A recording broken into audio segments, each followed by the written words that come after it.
We finally back. Finally. He's on Fire podcast after it doesn't matter how many months. It's been a while, and a lot has obviously gone on since then, from the Coyotes moving to the Masters today, Diamondbacks winning another series, hoping that the Cards don't screw up another NFL draft, next Wednesday, something like that.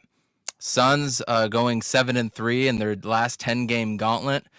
All of a sudden, some people are saying the Suns are hitting at their right stride. I'm not so sure. We're going to get into everything here.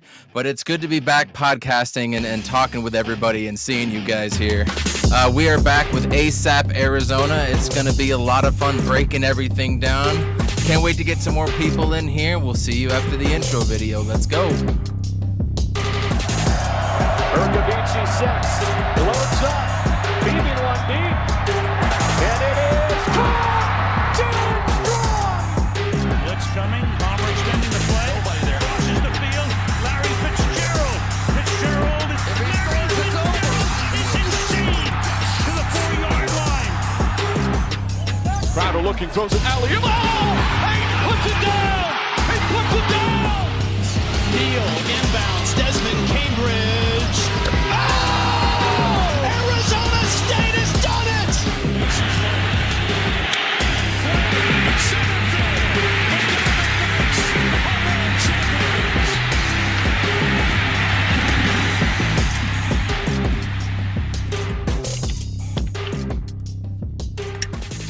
Good to bring back the intro. Good to feel that, right?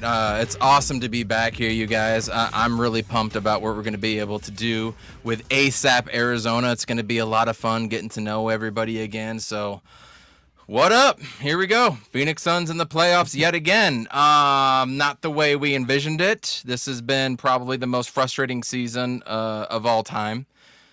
Everybody's going to be able to agree with that. There's a lot of miscues every single game, a lot of bad body language, a lot of BS that we're seeing, right? And then all of a sudden we go 7-3 these last 10. Brad Beal looks like he's got his pep in his step. All of a sudden things could happen against the T-Wolves, man. Look, Jay, Salty, welcome in, you guys. It's good to see y'all. We went 3-0 against the T-Wolves.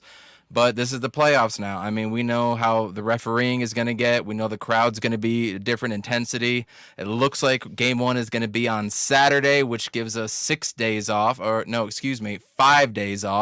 So not quite the full week, but I'm sure we'll travel back to Phoenix and then back to Minnesota Thursday or Friday. I don't know if I really want to get into predictions like Suns in 6, Suns in 4 guy, none of that shit, because this team has been so god-awful at so many things.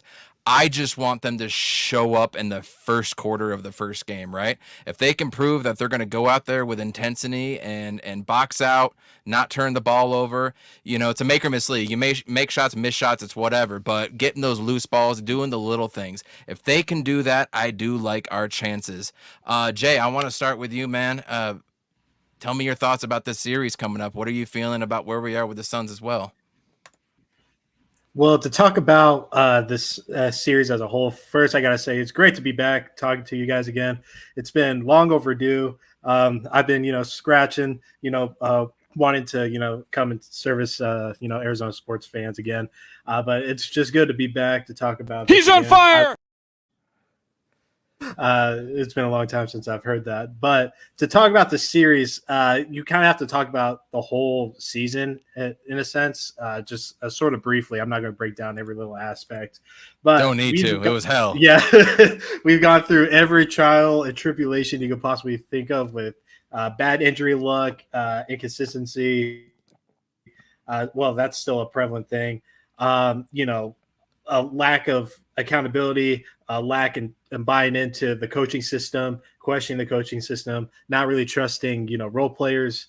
Not a good portion of our free agencies didn't work out. We ended up getting a good guy, and now we went through a little bit of a gray period. But when people were talking about the last 10 games of the season being one of the hardest since like 82 or whatever. Yeah, some shit like that.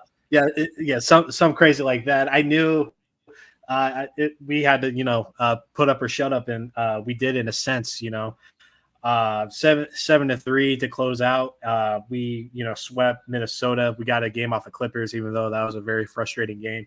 A blow for blow win over the Kings. The night before, that was tough as well. The Pelicans, they're always going to be around. Willie Green is a great coach, but I think as a whole, the Suns team, you can break it down in many different variables, but you can kind of do that with just about every team in the West, besides the top three. I wasn't anticipating the West being as much of a gauntlet going into this season. Like, everyone was good this year, from seed 1 all the way to 12, if you can believe it or not. Every team has had the opportunity to upset somebody, and we saw that with the Spurs and Houston, and even Memphis, with Gigi Jackson getting a sort of the recent shine recently. So every team has been pretty stellar on the Western front.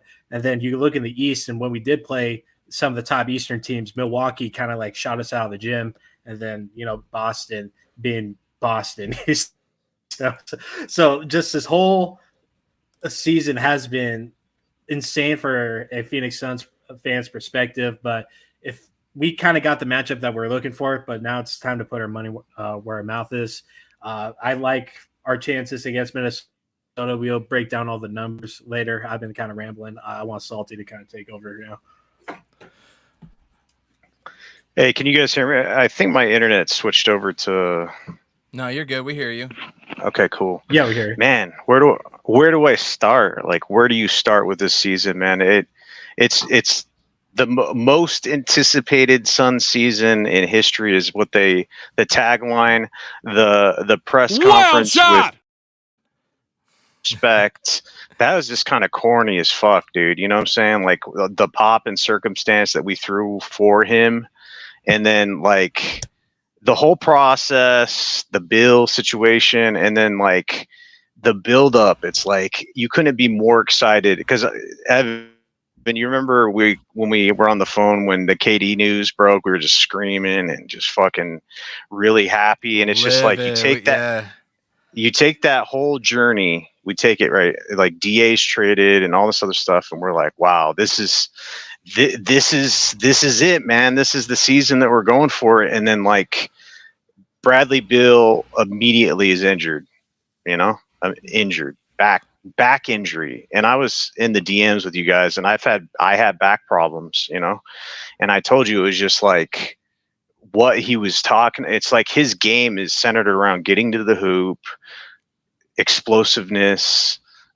penetrating, all that other stuff. And it's like with a back injury, you just never know. You have the example with Green on the Warriors. He hurt his back and he had to have surgery and he was out for a while, and you never know with the back injuries.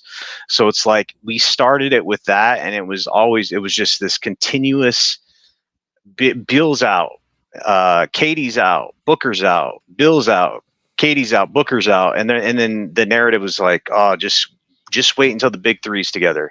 We got to get more time with the big three together. And we take it all the way back to when Katie joined the Suns and he injured his fucking ankle in a layup line, dog. A layup line. That's the most cursed shit I've ever seen in my life. Like, who injures himself, rolls their ankle in their first home game in a layup line? Like, that should have just sent off like red flags to everybody that the Suns are just cursed, because it's like, who does that? So, and then we were saying that whole narrative with Katie, oh, he didn't have enough time with the team. He only had 10 games, whatever. Let's just wait till next year. And then we get into the same narrative, and it was just like, hearing that over and over and over and over, and then we finally get the big three together, and the energy has been off all year, dude. It has been like grinding your teeth on a chalkboard trying to watch this team have any kind of congruency on not only the offensive end but the defensive end, and you're just like, why is this happening? Like, why is this team so hard to watch? Because literally, it was painful to watch this team. They would never blow anybody out. I think we had like 2 blowouts the whole year, and it was just, there's no leadership, no identity Our coach was a defensive coach. We don't play defense. Like what? It's just that's the biggest issue I had with this team, and it's just you look at the Bill contract, and we'll talk about Bradley Beal and how he's turned things up. But I was just like, man, we shot ourselves in the foot with Bill, man. Like his contract is huge. 50 mil, 55 mil, 60 mil in the end. You've been saying that since we traded for him, bro. It was like, I feel like it was Father's Day because I remember I was out golfing and I had a massage booked for me and everything. I was like at the lake Father's and Salty said that right away. Right fucking away. Because everybody, you see that trade and you're like, oh, we fleeced the Washington, right? Some seconds. We got Shamit and CP3, the corpse of CP3. And it's like, well, why would Washington be willing to do that, right? If they have this max player, right? Why would they just do that? And then he gets on our team and he immediately blows his back out, and then gets injured again and then gets injured again. I'm like, So I couldn't really, the narrative was like, well, Bradley Beal's always hurt. Because like he didn't play on Team USA. Right. Jerry Colangelo was talking about him. I love Bradley Beal. We tried to have him on Team USA and he got hurt. It's just the narrative, So we couldn't really know what Bradley Beal was. And then he deferred. Like he started trying to be a point guard. Like we could talk about the point guard's choice. Hey, we don't need a point guard. Turnovers, offensive rebounds. Where do you start? And then it's just the up and down nature of this team. It's like they get beat by the Spurs early in the year, and you're like, whoa, that's a problem, right? So it's just like it all comes together. Like I know there's so much information for this season, but I would say it's one of the most frustrating teams for the whole year, like in Suns history for me. Because when we had those dog shit teams, at least they were just garbage. Like you didn't expect anything. Like this was painful to watch most of the year. This was like watching that team on the basketball floor with the hype of the Redeem team. That's what this was to me. And just for me, it started with I got into it with a couple of media members recently, and my whole thing was everyone just kept saying, just like what Salty just said, just wait for the big three to be there. We haven't seen them at full capacity. How can anybody say that beforehand? Dog, if you're paying attention and you're actually watching the little intricacies of what's going on, you will understand like one or two things. One, we're running maybe one or two different actions in an offensive possession, whereas today I was counting, we had 4, 5, 6 different actions in one possession. A complete stark contrast from what we started. And two, just look at the body language. The body language will tell you everything. Every time we would try to get on a little run in a Tuesday game against the fucking Pistons, whoever you want to choose, they would make a couple shots here or there, and you just see KD and Brad Beal before the ball hit the floor after going through the net. They would go, here, pass it in. Like, right fucking away. Those little things matter. And for anybody to say, like, oh, just wait for this, wait for that, you're fooling yourself, man. Like, you have to watch what is going on in the games in the beginning of the season. That is so crucial. That's why me and Salty were really frustrated in our own group chat, even with Jay. I mean, we were going back and forth big time early in the season, and we kept being like, yo, I'm telling you, these things matter. Like, having Beal coming back, that doesn't guarantee anything. If anything, I thought it threw another fork in the road. It made it even harder to get any type of synchronicity going, right? Because now you're adding another star caliber player to do this, do that. And if we want to talk about point guard, man, I'm glad point book ain't a thing anymore, man. Point book was not working. You can convince me that it can work in spurts, right? In a 2-3 minute spurts at the end of the first quarter or beginning of a fourth or whatever it may be. We can talk about that, but for a full game, man, that ain't him. So it was too many cooks in the kitchen, too many players doing the same thing, not enough energy and hustle, man. I mean, it definitely felt like they were trying to play for the playoffs, but they didn't care about the regular season at all until like the last few games. They look sharp, man. I mean, say what you want, but they look sharp. If they did this for a full, and here's a crazy thing, before I go any farther, if we get 8 more wins throughout the season, we are tied in first place. 8 wins. That's all it was. There was the Golden State game where Bradley Beal got it, went for the steal and it should have been stolen or could have challenged it. That's a game right there. We can count games, right? What, Jay, what'd you have to say? Oh, that way. The fourth quarters, man. Like if we would have been slightly better in the fourth quarters, with the turnovers and actually just, scoring maybe 10 points in the fourth quarter, and we would be where Boston is record wise. So again, I hate to cut you off, but the West has been so fucking loaded. I wasn't expecting this. I didn't expect the high jump that OKC was going to have. I wasn't necessarily expecting Minnesota to be as steamrolly as they were. Not steamrolly, but I thought they'd be good. Go on, sorry. Yeah, but dude, the West has been insane, and I give credit to all these teams because they punched me in the mouth. They punched everybody in the mouth.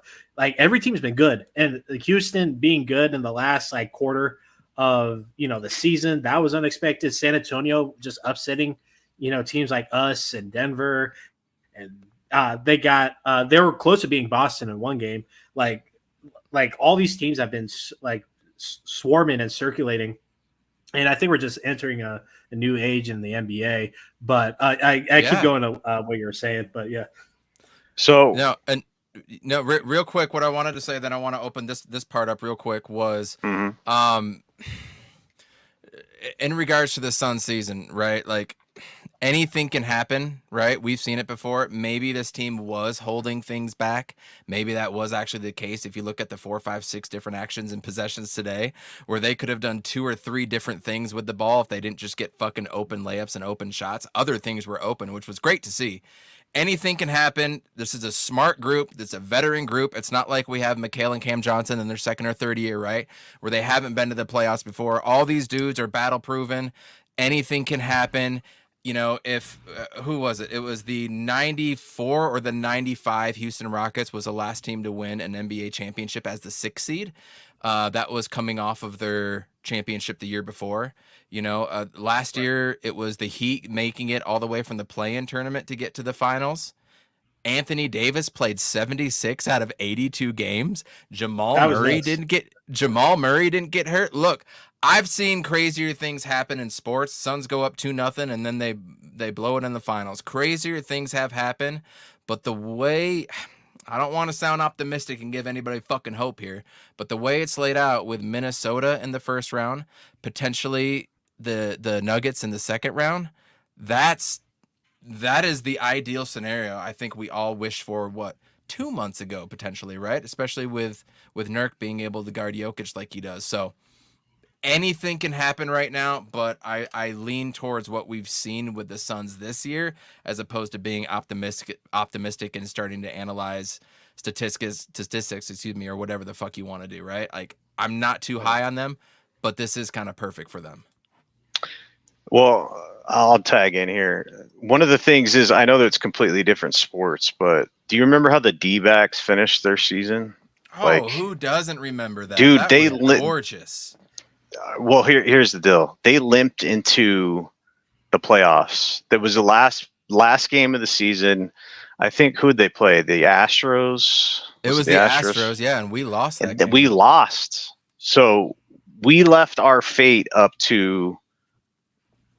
We didn't even win that game, and then guess what? They burned through the playoffs. So it's if people forget that. Because I remember it clear as day. I was like, oh, well, they don't even want to win the last game of the year to make sure they get in the playoffs. But then they got in, and then they just, boom, connected. And it's just when you see, because it's tough to kind of put yourself into the mindset and the thought process of these players. But KD's been in so many playoff games and so many just games in general.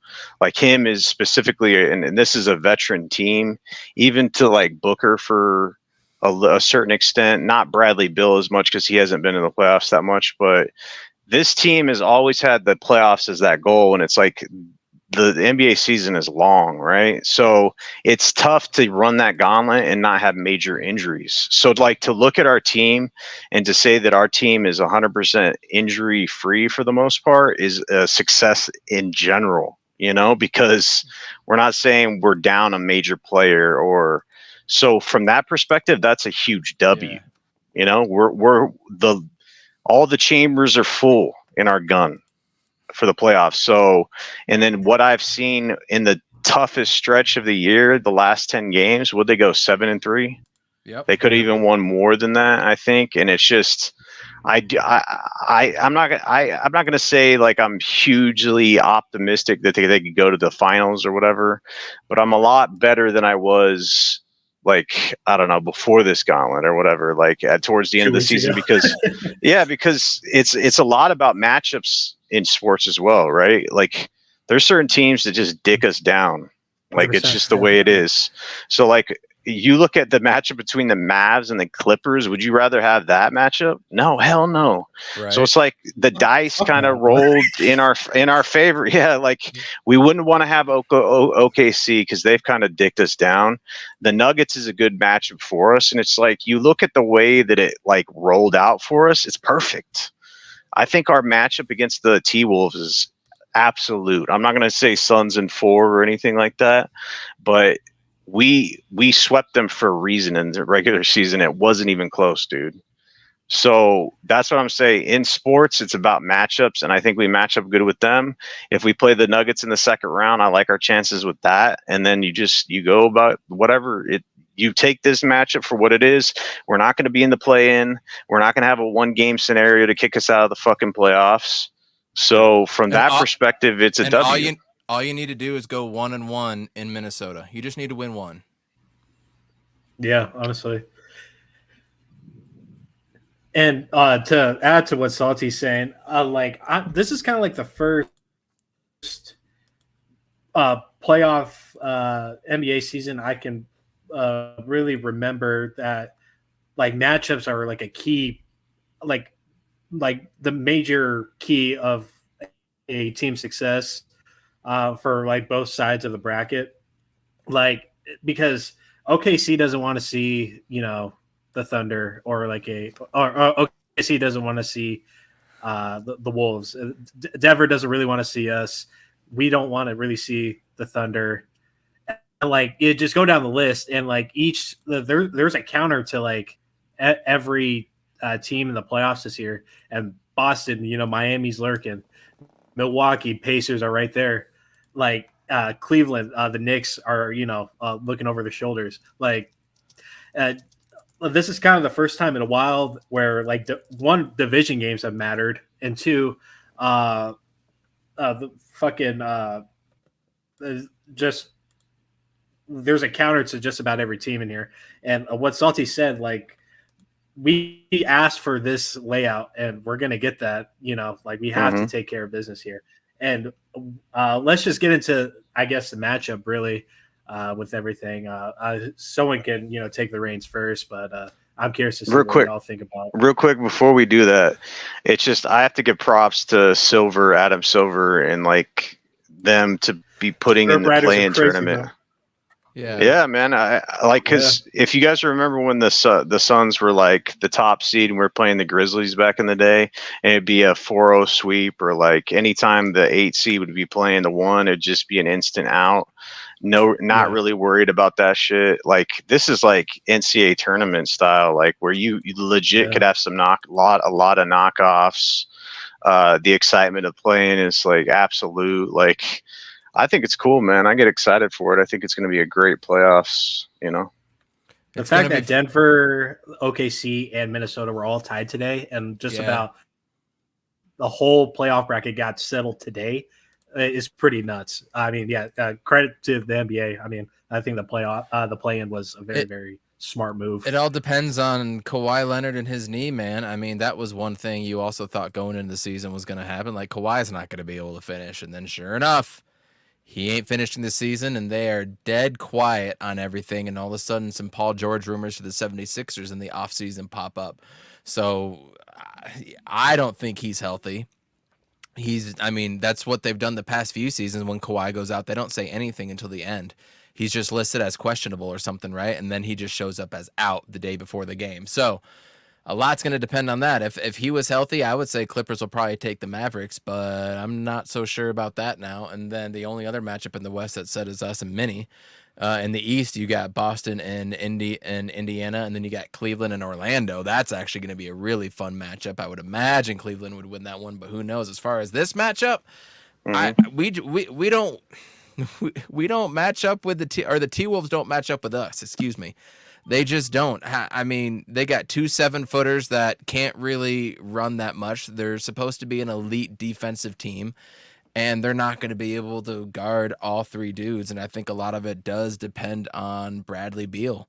If he can put up games like he did today, I mean, he's starting to find his way and how he can insert himself here or there. And that was so important. He was the last piece to figure this out, while KD is definitely on a downward trajectory right now. He's looking awful. I mean, I don't remember the last game he put up 25, 30 plus, but anytime I do lay down a bet, I bet KD over in the turnovers, man. He's looked really awful all year, and I worry about him quite a bit, even going in the next season. But the key is Bradley Beal. Devin Booker's going to do what he does. I hope we get playoff Book, and if we get playoff Book, where does that put Beal? Because now Book is on a trajectory of 40 to 50 points a game, right?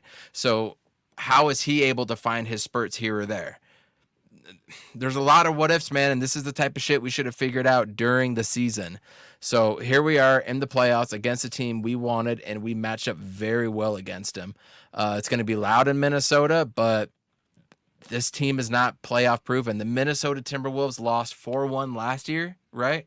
And I don't think they were in the playoffs the year before. Denver. No, they won the year before. That was the Pat Bev year when he took off his jersey and we're like, we want a playing game or some shit, right?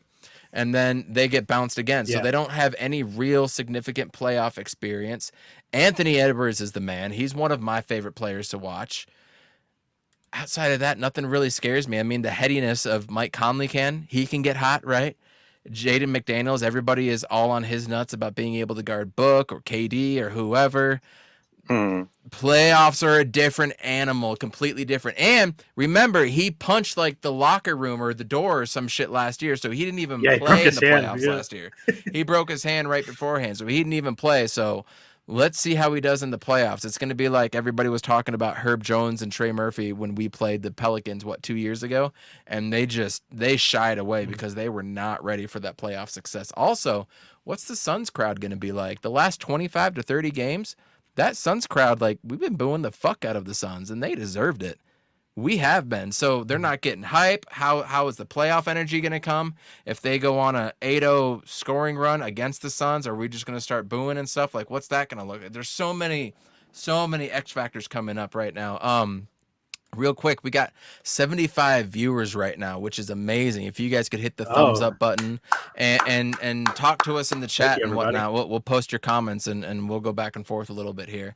Right now, we're talking about the Suns. I want to get into the Coyotes leaving, Dbacks winning another series. I want to talk about Marvin Harrison Jr. to the Cardinals, hopefully. But for right now, Suns limp into the playoffs. But with a couple strong performances recently. So that's my analysis with the Suns going into it. Again, I don't care about Suns in 4, Suns in 6. If they can show up in the first quarter of the first game and show the heart, hustle, and energy, I like our chances. Whether we make or miss, I like our chances. Anybody else want to open the floor to? Jay, you can go. Yeah. Okay, cool. So I want to give credit to Chris Finch and that Minnesota Timberwolves team. They've been very fun to watch. I will give them credit for that. Karl Anthony Towns has been pretty decent this year. I'm with you, Evan. Anthony Edwards. I'm trying to be nice here. Anthony Edwards, he is that dude. I love watching his game, and plus he has some pretty nice basketball shoes as well. They're very comfortable. The Suns and whatever for me. And then Mike Conley, he's found his niche little pocket with Minnesota. I'm glad he's still playing. their defense has been insane this year. 109 defensive rating this year. That's first in the league. And they're also third in 3-point percentage and third in net rating per game. And anyway, so this is a very good team. In a matchup sense, like my biggest issue with Minnesota this year is Anthony Edwards is not like a scorer, you know, like he can score, but his bag isn't like, no, like here's the argument. So who is the more like prolific scorer, like a 5-point scorer? Is it Cat or is it Anthony Edwards at this time? Anthony Edwards. Anthony Edwards. Without a sure? question. Yeah. Because this is my thing. With Minnesota, like I think they only average about 105 points a game, and that's with Monte Morris, that's with Mike Conley, that's with Karl Anthony Towns, and with Anthony Edwards as well. So my biggest issue with this Minnesota Timberwolves team is like, where is all their points coming from? Because they might be third in 3-point percentage, but they're not a high volume team. They're 17th in the league, so they're kind of middle of the pack. They're where we are, but we just choose not to shoot threes for whatever reason. But when we do, like we torch teams. Like if we shoot 40 threes a game, I think we're like 8-2. So that's my biggest gripe with this Minnesota Timberwolves team. Anthony Edwards, I mean, he's a brilliant player. He can get to the rim whenever he wants. He's a very, very strong player. But Karl Anthony Towns, he's just coming back. He's being integrated into a playoff atmosphere after being off for 4 months, 5 months. Yep, exactly. Yeah, so that's another thing to consider. And plus, they have Rudy Gobert. You know, he can kind of get played off the floor in some series. And Minnesota's going into a series against 3 of the best mid-range scorers like in the league. And they're just going to draw him out every time. And Booker dicks down Gobert every single time they touch the court. I have never seen Gobert do anything positive against Devin Booker, and I'm trying to not talk shit or say anything, but I'm just calling it like it is. He dicks him down. What was up with Gobert going off on us today, dude? That was strange. Like that was Drew, dude. Whistle? It was that series with Drew. And then he was hitting free throws like Giannis and prime Giannis in the finals. Like, what the hell? Like, I had flashbacks with that. But real quick, before I give my thoughts on the specific matchup, on Twitter I put what I think is going to happen, which probably won't, because if you look at my betting history, don't take me my predictions for jack shit. But it's interesting because the Lakers are playing the Pelicans, right? So for the play-in, I think the Lakers are going to just win that again, and it's a good matchup for them. So I think the Lakers will get that 7th. The Warriors going to play the Kings. I think that's an easy win for the Warriors. They'll get the 8th. And then the Pelicans versus Warriors, I just think the Pelicans match up better versus the Warriors. So I think they'll get that 8 seed. So it's going to be OKC versus the Pelicans, in my opinion. And I think OKC takes that. The Nuggets versus the Lakers is a crazy rematch from the conference finals. The Nuggets will take that. Suns versus T-Wolves. I'm not going to say how many games, but I like our chances with our matchup. Like I said, it's all about matchups. And the Mavs are on like a crazy roll, and I think that they have a lot of momentum. So I think they're going to take that series. So whatever, the Final Four, you could say what it is. OKC, Nuggets, Suns, Mavs.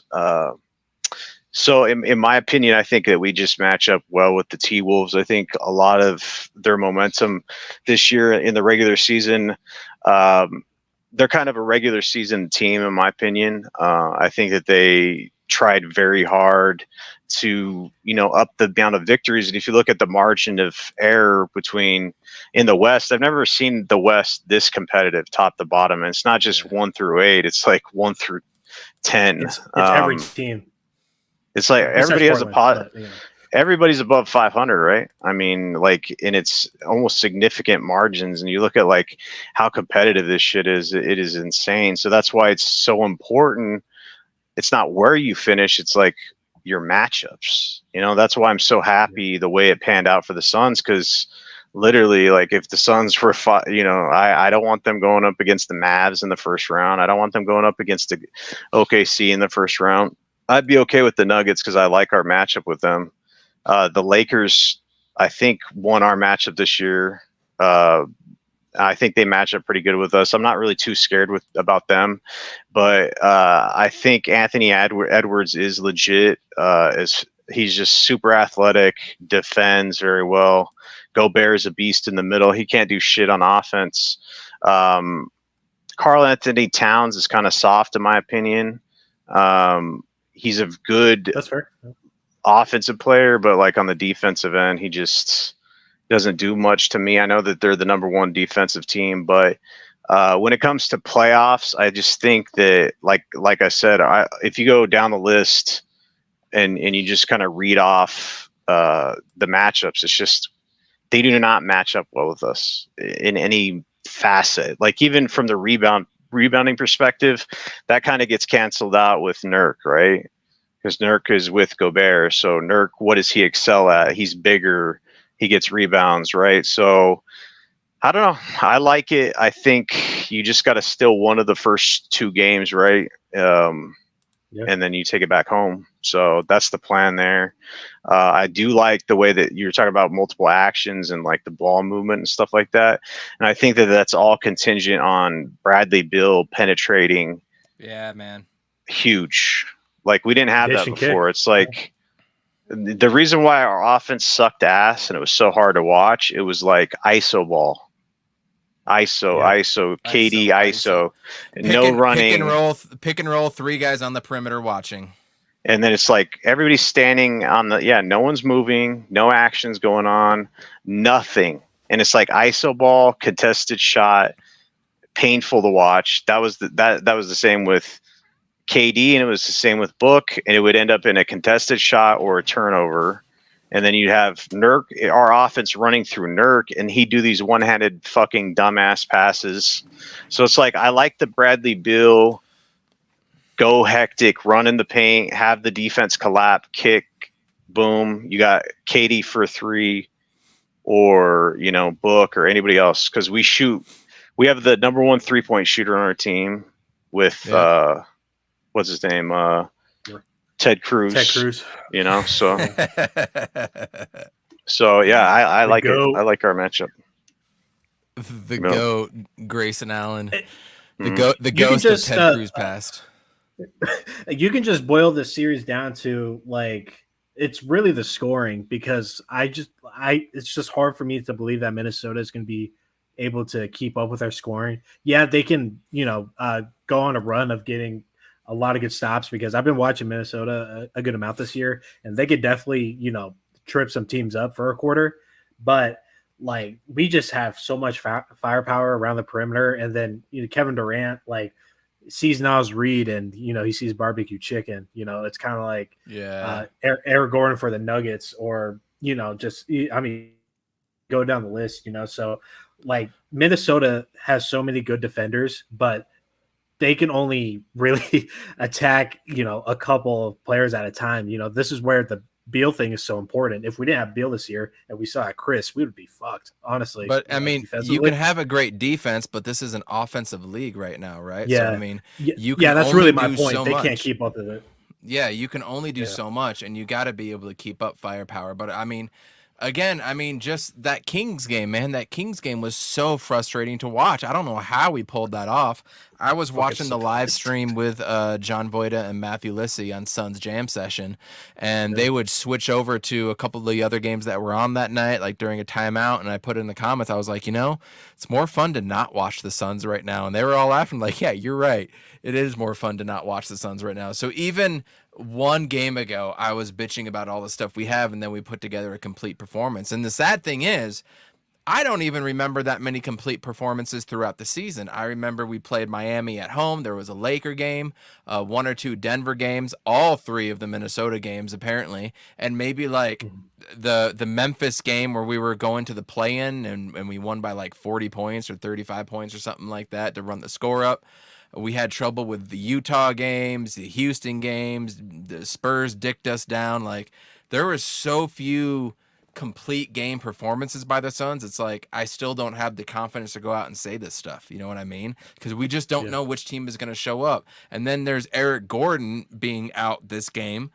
How does he factor into everything? And what is he going to do in the playoffs? I mean, he's the one that dicked us down in the playoffs last year. Granted, they had so many injuries, but him and Russell Westbrook were giving us the business, man. So which Eric Gordon shows up? But go with the role players for a second.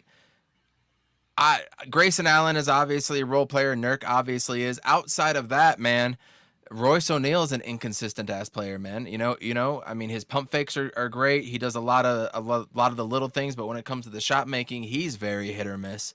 I had to eat a lot of crow when we got him because I did not like his game. I like what his game brings to us, but he's still not as consistent as I would like. Right? Is Bull gonna play? Drew Eubanks. Is Drew Eubanks going to go on a negative 8-0 run just by him fucking self, you know, and let Karl Anthony Towns get that's two what happened threes today. in his We face or finished the something? game Right, in the that's what I'm saying. So are we going to then shift to Thad Young? And remember all the different lineups we were going through last year in the playoffs. Monty didn't even know if we should play Terrence Ross or if we should start Jock Landale. You know what? No. This game we're going to play TJ Warren in like game 3 or some shit like that, right? And I feel like that's what we're about to see come playoff time as well too. But when it comes to the role players, they are huge for us in this playoff run. They have to be able to win quarters, not games. We're not talking about games. They have to be able to put their team on a back for a stint, a 6-minute spurt, man, where they can get 10, 12 points and things like that are what's going to win us a game. So which role players are going to step up on their side? You know, is Monty Morris is going to be a guy that's going to come in and throw up 15 in a third quarter, right? Or a fourth quarter. He's going to be the guy to come in here. All of a sudden we're going to have we're going to leave Mike Conley open. We're going to be up 18. We're going to leave Mike Conley open. He's going to hit a 3. We're going to do something stupid on the other end. He's going to throw a layup. We're going to throw a bad pass on the inbounds. He's going to steal for a 3, right? Even Mike Conley is going to be able to do some things against us. So which team is going to be able to use their other players to gain leverage? I'm definitely worried about Naz Reid. He has not played good against us, and I hope that continues. But this is the playoffs, and this is different. So Naz Reid could be another dude. So talking about the role players, Salty, which ones do you think can step up, and what are your general comments on them? Thank God we don't have fucking KBD and what was the dude we got from Brooklyn? Yuta the Shooter? Yuta. Yeah. Oh my God. Yeah, having you list off who we had in the playoffs last year just gives me PTSD, man. Like it was. I remember just Bill Simmons so said bad. nothing would change if we had Bradley Beal instead of Shamit for that Denver series. Nothing would have changed. Dude, so I'm he's looking such a forward to fucking seeing that retard, shit. What a retard for sure. So I don't know, like for role players, it's tough because how far is our coach What's gonna up, Kenny? shorten the bench? You know, like. Are we going to get Bobo minutes or is Eric Gordon? Hey. Remember, the Phoenix Suns were the one that kicked Vogel's ass to the curb last time. And what did Vogel do? He kept, on the Lakers, he kept starting different centers against us. One game it was Dwight Howard. The next game it was somebody else. You remember that? He even got afraid the last time his team was in the playoffs. So I don't know what Vogel's going to do. Sorry, Salty. I don't mean to cut you off. But no. It's fine. Like it makes me just very, very. I just am confused because it's like we had the whole season to figure this out, and it's not like he couldn't figure it out. It's like all of a sudden, Bobo's killing it. Right? He's getting minutes. He's getting decent minutes, playing good, and then he just gets DMP'd multiple games. Don't start with me.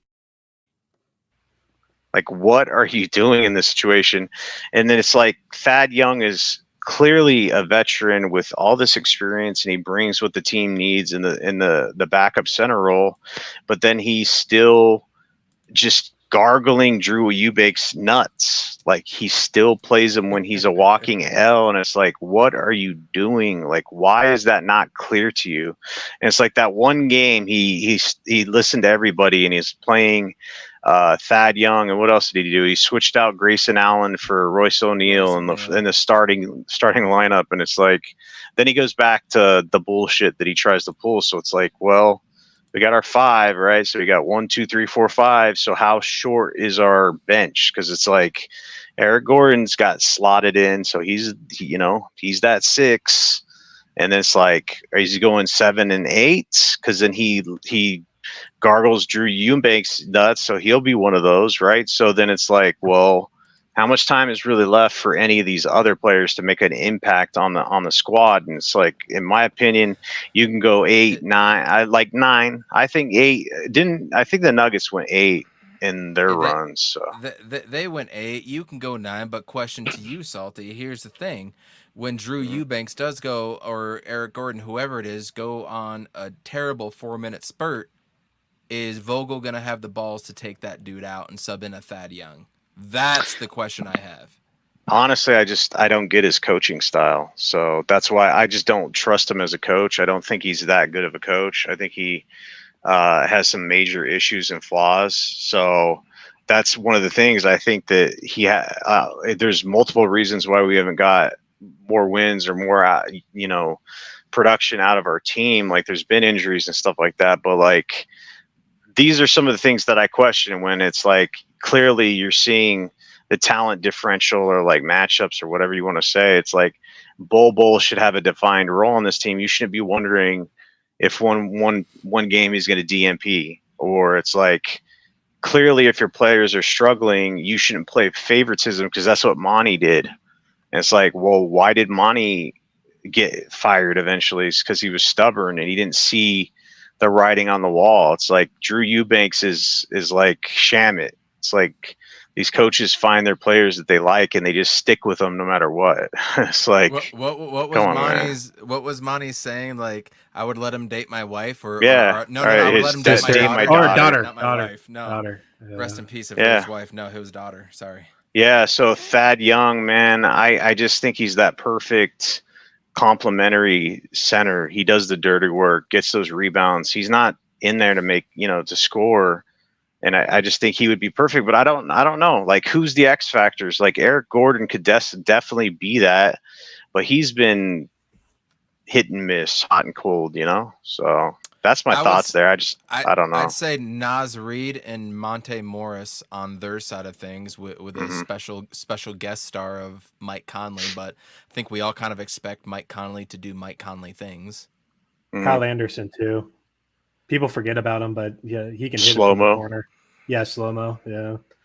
He does those little things here or there that you don't expect, right? All of a sudden he grabs that extra board or slaps that pass away and finishes on the other end. He's not something like I would game plan for, because he does so many different things inside the game without a play being drawn up for him. He's like Dyson Daniels. He's like Dyson Daniels. Like, we did not, like, when the last time we played the Pelicans, the game that we lost, we're like fuck Dyson, and he scored like 8 straight, and like, we lost by like like 10. So yeah. I gotta make a challenge to you, yeah, JJ. I gotta challenge you on something. With this Suns team that we have and this talent, if we're not showing 100%, I don't want to hear you complaining about foul calls from the ref, because they're gonna happen either way. But if we go 100%, that shit should not matter. So if we get to the point where we're questioning the referees, we got to look back to the players, in my opinion, because I don't think the refs should not fucking matter with this team. No, 100%. And I'll go a little further. Like, that fucking Kings game was ridiculous, by the way. That fucking Sabonis can walk for a mile and they don't call it. It's insane. But the biggest issue with the Suns in the playoffs with the officiating is, like, for my POV, is like, one team is allowed to be aggressive and we can't. We can't match the intensity. And I don't know if that's because we're a jump shooting team and referees don't expect that, or it's just like we're not like a big, intimidating team. Now we're like the second biggest team in the league. We are filled with jump shooters. We do have defenders on this team. So I wonder how the officials are really going to officiate, the playoffs. It did seem that they did, change things out after All-Star break, kind of cut down on a bunch of shit, especially in the Minnesota game today. Like, they were calling Rudy Gobert on the over the back shit. They're like, yeah, you're not doing that. Like he's so used to like pushing players and getting boards, and same thing with Drew. I mean, Drew gets away with that shit all the time, but yeah, like this team should not be, the downfall of this team should not be predicated on the officials. I will say that wholeheartedly. You should not depend on officials like the Lakers do, but the Suns just have to be better. You have to win by 20 to win by 5, in some games, So like you need to start off strong. Facts. You need to stay poised. You just can't be fucking up. That's just really what it comes down to. So I'm 100% with you, Evan. I don't want to blame the refs. Like, to be a referee must be the most depressing goddamn job ever, especially when you're trying to call it right. People trying to kill you. So they make bank though. They make bank. Yeah, they do. Hey, real quick, did y'all hear what Katie said after the game? He said every game matters. Really, bro? Going forward? yeah. Now going forward, I don't know. That kind of rubbed me the wrong way. Along with Devin Booker, we're just chilling. And remember, just a few games ago, we gave it was like 48-12 after the first quarter of that Clippers game, like just a few days ago. So all our issues are not behind us because we had a great comeback against the Kings and a good game today. But we do get the matchup we want. So we along for the ride. Hopefully we'll be back with you next Sunday. Before we cut off a Suns talk and go to a couple other things, anything else you guys want to throw in with the Suns? I mean, I could go on for days. And I have things I want to say, but I'm going to wait till the off season. But either of you guys right now? No, I'm good. Like we're going to talk about. I'm assuming this game before a game 1 on Saturday. So another much more to talk about with this game, but I'm just excited for the NBA playoffs in general. I think it's going to be pretty hectic. And if the Celtics, fucking lose, then they're cooked and they have to kind of blow up their team, in my opinion. So. Yeah, man, who knows? Honestly, this is probably the least amount of basketball I've watched this year, partly because of, having a newborn at home, my back being fucked up for a while and all these different things, but also because we've been such a disappointment. It's been shitty to watch other teams actually play real basketball and then switch on the Suns. So with that being said, I am going to be watching the playoffs because I'm a glutton for punishment. And I love me some playoff basketball. I loved watching as much March Madness as I could. So here we are, another playoff run. Scotty Scheffler winning the Masters today was dope. It's nice to see a 2-time winner. I was rooting for Colin Morikawa just because I like seeing new guys win it. And maybe Max Homa could have gotten it. So always go for the underdog for me. Real quick, before we get into Dbacks, Cardinals, I want to get your guys' opinion on the Arizona Coyotes moving. I think it's just sad. It's pathetic how the Tempe voters would rather have that land than the entertainment district and the Coyotes. It sucks what Glendale did. It sucks what Wayne Gretzky did to our fucking franchise years ago. It sucks moving the team out to Glendale to begin with. Los Arcos should have been a home long time ago. And it seems like everybody's just out to get the Coyotes from a political side in Phoenix. It sucks. I live here in Salt Lake. I work for an organization that will definitely be involved in this professionally. I can definitely reap a lot of benefits from it, and I'm pissed off about it. That shows my passion. Have I been the most, vocal fan of the Coyotes? No, because they've been in turmoil. But them moving is a major L for the city of Phoenix. It is, and the surrounding municipalities. It is a major L for Phoenix. Everyone's like, well, the NHL wants to go back because they ultimately don't want to leave Phoenix. But we just lost a team to the number 30 TV market in the country, from the 4 or the 5 market to the 30 market. That's a major L. Salty, you grew up around the same time I did. Coyotes in 96, 7, 8 with Roenick, Kachuk, Hobby Bulin, Dallas Drake, Teppo Numminen, all these dudes that were in the league at the time. When I got into hockey originally, it was a vibe. The whiteout was tremendous. Never being able to get out of the first round was a real bitch. But it was a vibe, man. The Coyotes back then were dope. That's when the Dbacks came as well, too, and we were a sports town. So I want to get your thoughts. We haven't even really texted or talked about it much. Yeah, it's a shame, man. Honestly, I don't know what it is about the Coyotes, because when they got to the Valley, there was extreme excitement. And I went to a game with my dad, and I caught, one of the pucks flew over, and caught it. It was like the inaugural game. And it was like you're talking about stars like Roenick, Kachuk, all those dudes, Hobby Bullen. And it just, for whatever reason, they were at America West Arena back then, and there was like obstructed seats. And like Yeah. once they decided to go to Glendale after all the failed possibilities, you're talking about like Scottsdale with what was it called? Los What Arcos. Los Arcos, yeah. Like once that happened and they decided to go to Glendale, that was like RIP, because like their fan base was all East Siders, and people aren't going to drive out to Glendale to go to a game and they go all the way back. Because like Sunday, like when you go to a Cardinals game, it's different. But like when you're going to a hockey game during the week and they have a game that ends at like 9 or 9:30, you got to fight traffic, drive all the way back to the East Side. People ain't doing that. So that was like RIP for that. So it's, once that shit failed, like once I heard that they were leaving Glendale, I was just like, it just got to a point where it's like so many failed attempts to do what was made sense. Cause like what makes sense for these teams is to be centralized in downtown Phoenix. But unfortunately, like there's not the land to build these stadiums. Like the D-backs have their own issues. They're playing in like a dump of a stadium right now, so I do think there's plenty. Like, am I a hockey fan? I wouldn't say I am, but I think it's from a perspective of how big that Arizona is, and like even just the Phoenix market, to lose a professional sports team. That's similar to Seattle losing the Sonics. It just doesn't make sense. They lost the Sonics and they went to OKC. Like that shit, this still doesn't register to me. Like I don't respect OKC having that team. It's like Seattle should have that team. That should be the Sonics. Like Yeah. Katie was drafted to the Sonics, not the fucking Oklahoma City Thunder. Like nobody gives a fuck about Oklahoma City.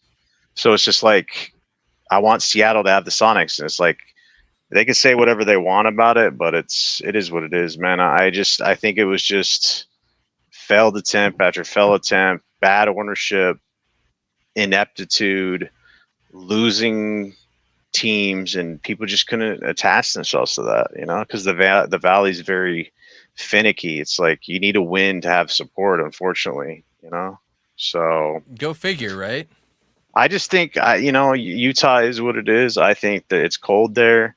There's lots of white people that like hockey out there, so it is what it is. I think it will do good there. So, And unfortunately, living in the market and being privy to some conversations that I'm not going to repeat, I do know for a fact that number one, Salt Lake City is an Olympic market. It's a cold weather Olympic market, and they have the Olympic Oval here. It's a cold weather market. Park City, Sundance Film Festival. Hockey makes too much sense. I don't think, and I actually said this in a public forum. I said, I like baseball more. I like the MLB more.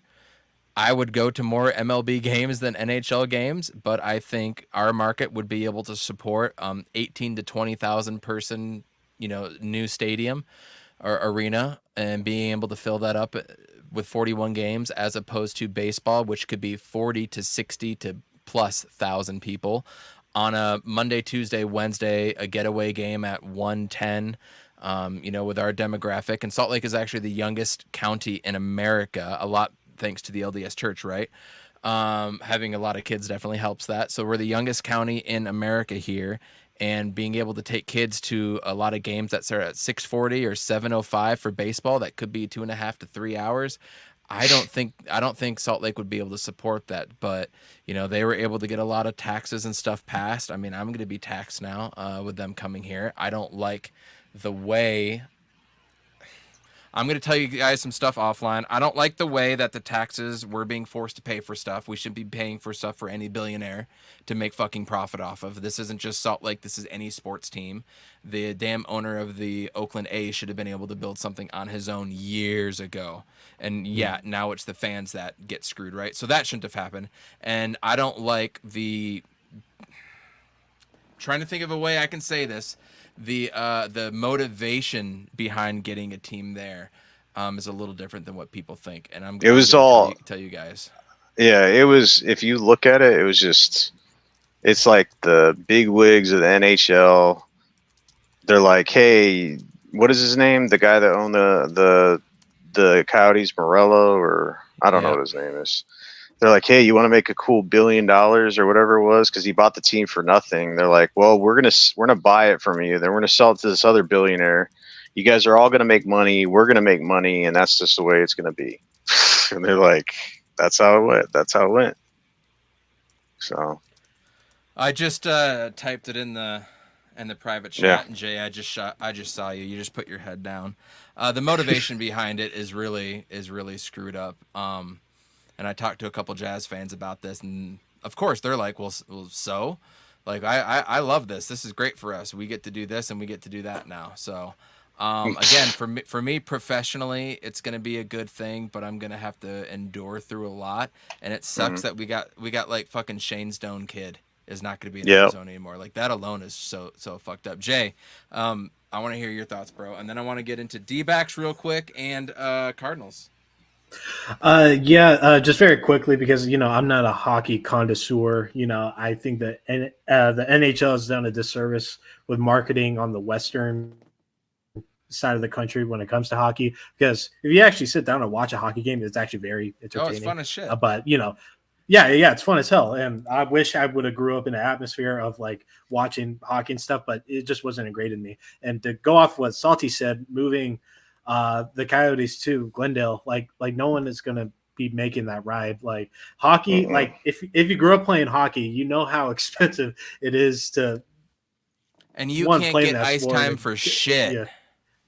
Yeah, exactly. So you're gonna move that to the west side of Phoenix, where it's predominantly a minority area that plays strictly football, and basketball and baseball, and that's it. Like no one plays hockey on the side of town. So you're having people come from Gilbert, Chandler, Awatuki, all those areas to go to Coyote games, 45 minutes away through traffic, going past ASU, all that shit. It's like I knew it was raps after they did that, but this is just another example of one, bad ownership, and two, Arizona owner bad ownership. It's like it's just rinse, cycle, repeat. And I never wish this on any sports city losing a team. That is so unfortunate.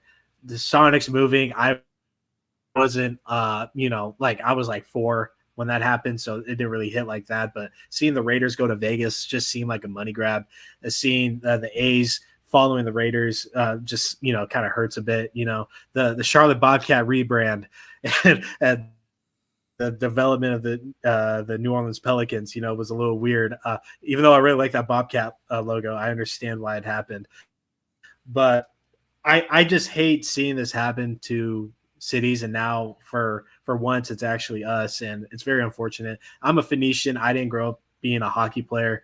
I love our uniforms. Buy them when you can, before the fucking hippies get them all and sell them for $300 a pop. But those uniforms will live forever.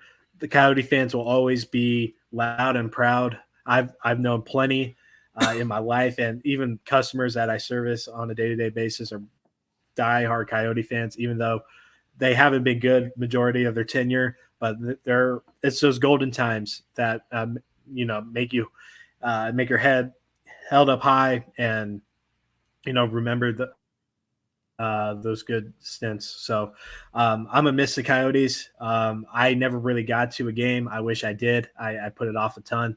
I got invited a ton, never went, and now I really regret it. So they didn't love you anyways. They were leaving, so it doesn't matter. Yeah. So fuck the owner. It is what it is.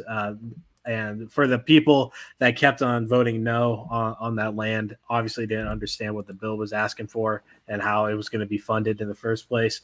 And, I'm 23 years old. I'm not a big reader. I read a lot of comic books. That's about it. I'm in the middle of American Prometheus.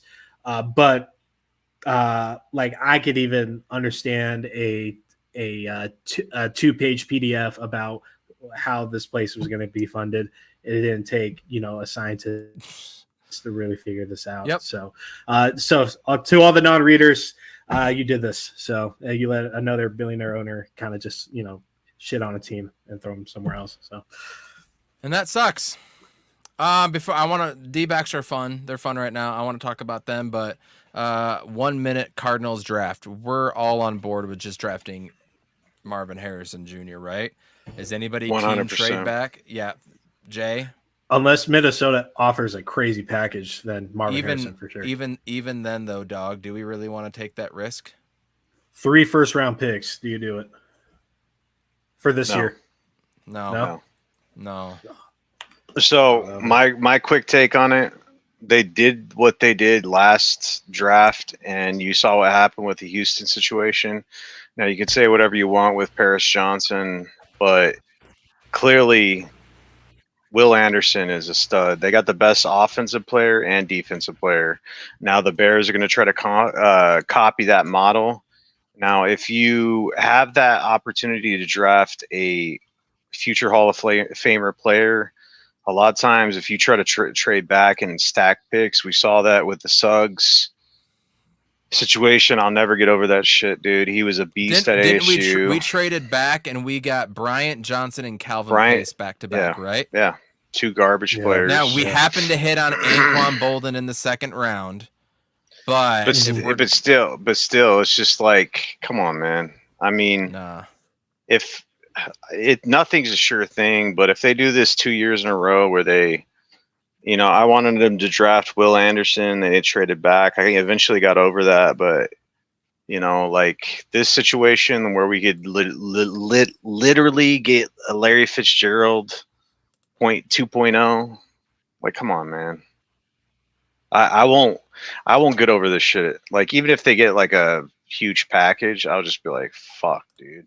Yeah, dude, I don't want to do that because I want more blue chip. Yeah, right there. I want more blue chip players on this team now than in the future.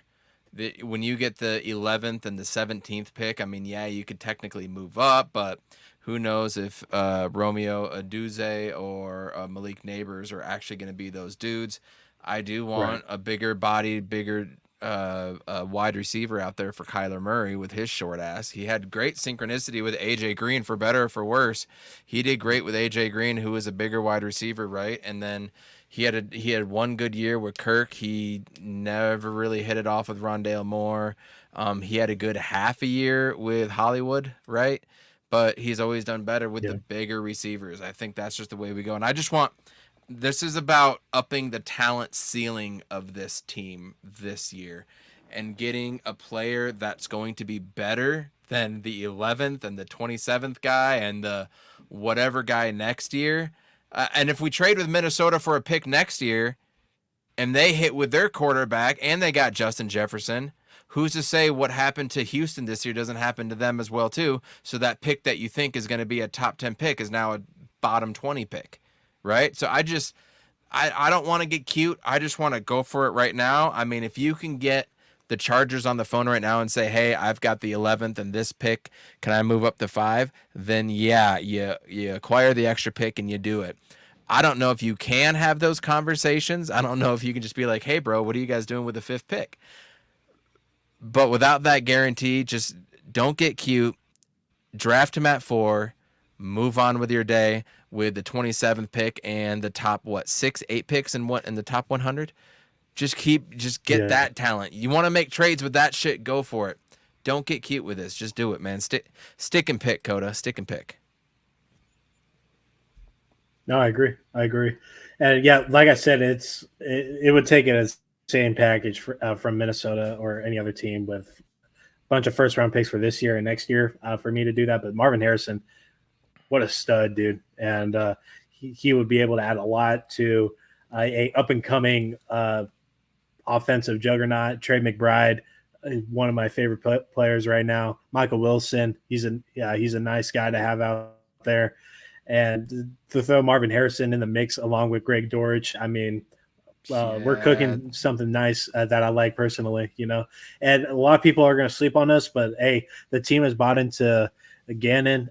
We saw that with the Cowboys win and the Eagles win, and we gave the Niners some issues last season.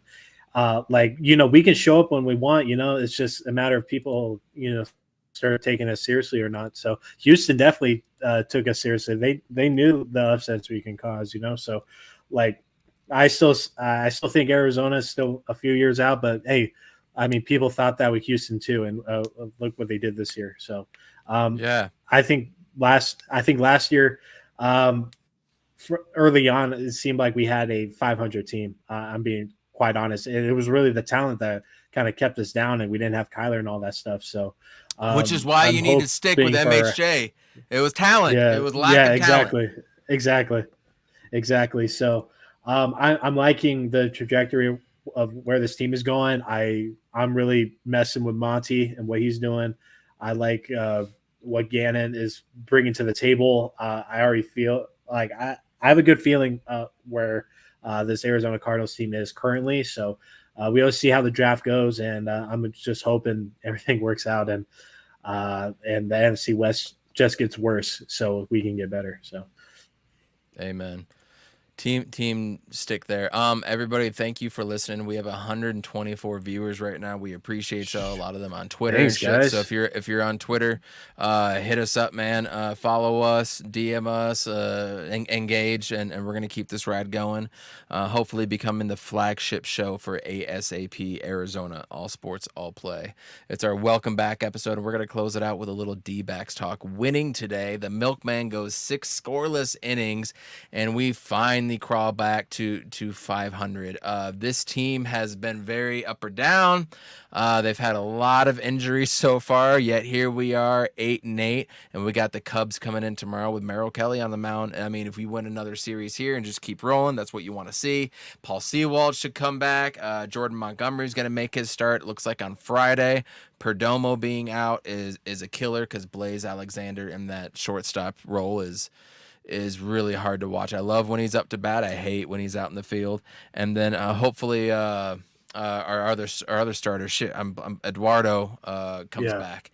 And he unfortunately just went for a bullpen session. He felt some inflammation. So here we are again living with Tommy Henry and Ryan Nelson. But Ryan Nelson was serviceable as well too. So 8-8. Not the best start, but we haven't dragged ourselves into the pits. I kind of look at it as like, injuries, are one thing. You always got to deal with those. But we played against the Braves and the Yankees, two teams from the AL and the NL that are looking to be in the World Series, right? And we played them very early off in the season, and we should have won 2 of those games in Atlanta. So those are great things to look at. When you look at our bullpen, holy shit. I do think what happened last year is going to happen this year. Hold on, Salt. I know. Remember when we got Sewald, everybody else got a notch down. That's exactly what's going to happen again. Unfortunately, we have to depend on Paul Sewald, and that's not something that you want considering what's happening right now in the first 16 games, right? But our bullpen is ass. The offense is like one of the top scoring offenses in the first 3 innings, and they're one of the worst offenses in the last 3 innings. And here we are again, 7th and 8th inning. They didn't score today as well. Trends to look at, still early, 16 games out of 162, right? So we'll see. But 6-0 or 3-0 for Gallen, 6 innings pitched, seven strikeouts. They won the series against the return of Paul Goldschmidt against a team that's 7-9 now. They could have been 500, but here we are, Salty. What do you think about our old D-backs? So when we had all this hype in the off season or whatever, like when I was seeing the moves that we were making with our GM, I was like, something told me that our bullpen had a insanity run in the playoffs because they were straight up ass. And then we got Paul Sewald, and he did his thing, and then kind of people slotted in there. But I don't know. I think it's easier to get relievers in the trade deadline than it is like starting pitchers and stuff like that. So I think that they can resolve that issue through trades and stuff like that because we got like a good farm system, et cetera, et cetera. I think we've had crazy amount of injuries and like, what's his name? Who's the Rodriguez? Is that the pitcher that we got? What's his name? The guy that was having. Yeah. I'm having a hard time just thinking of his damn name. I'm an idiot right now. But Anyway, yeah, go but ahead. Eduardo that Rodriguez. that's Duh. troubling the way that isn't it his fucking shoulder or something with his Yeah. arm, and it's like when he tried to come back and then he's feeling tightness and shit like that kind of scares me because even if we need him and that other dude, it's like to have the deepest pitching rotation, but that's not our issue, and it's like it's definitely not our offense. Like you look at like Corbin's been struggling and all these other, like I think that will resolve itself. So it's like if there's an Achilles heel in this team, it's the fucking bullpen, and nothing sucks more than having a team play and you winning and dominating and see those games against the Braves. Like I was joking on Twitter. I was like, because after they blew that fucking first game, I was like, the D-backs are up 6-0.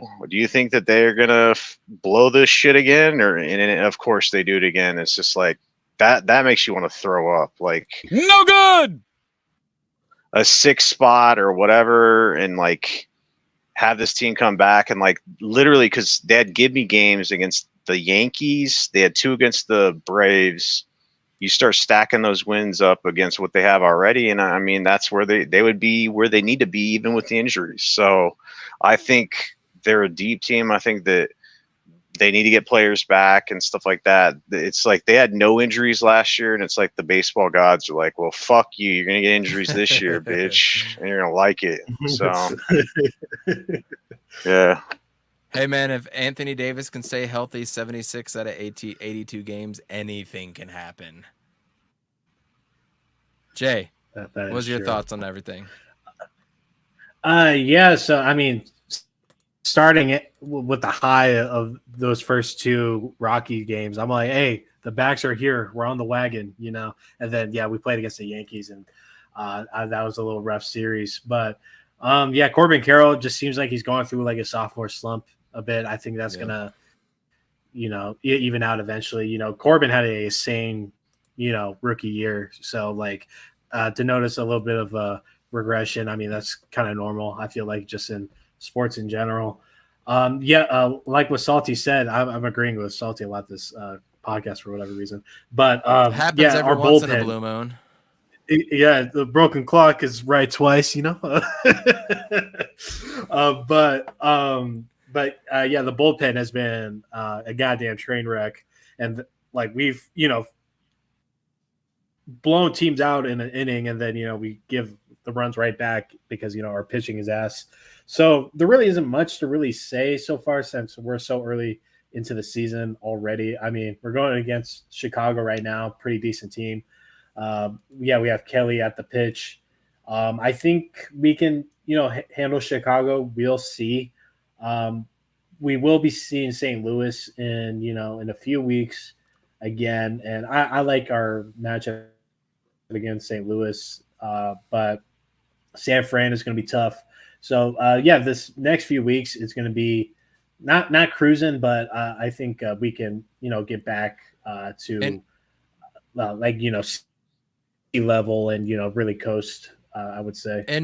And baseball, it's like you got to do one of 2 things to be able to make the playoffs. Just be that steady team, worry about winning series here and there, right? So if we can just go out and win this series, that's a positive mark, and you keep going. Or you just kind of play 500 ball and you wait for like an 11-0, 8-0 run, right? You hit these little streaks, and that's exactly what we did last year. We were such a streaky team.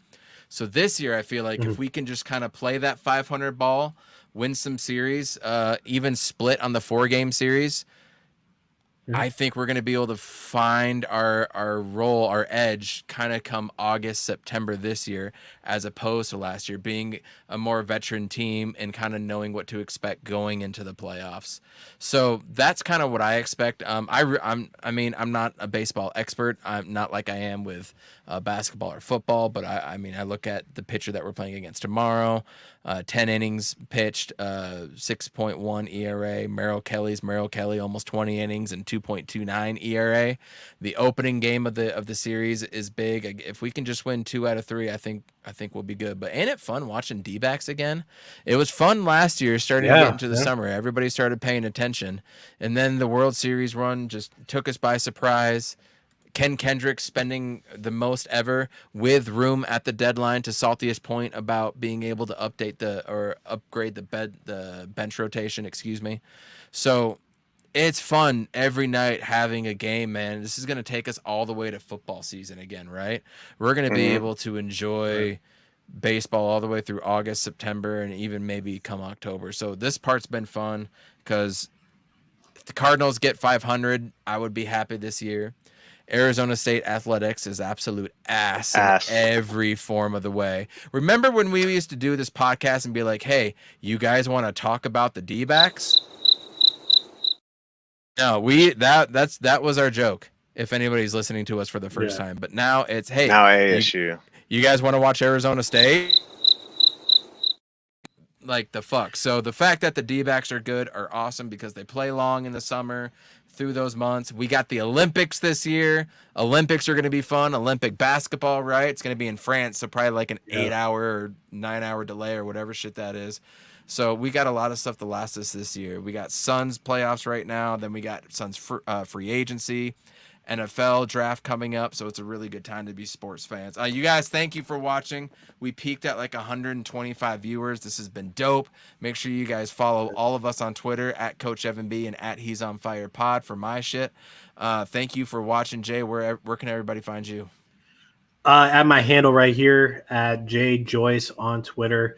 Three Y's in the J and 1 in the Joyce. I talk a lot of shit. I yell about Vogel a lot and Drew Eubanks. So yes, you do.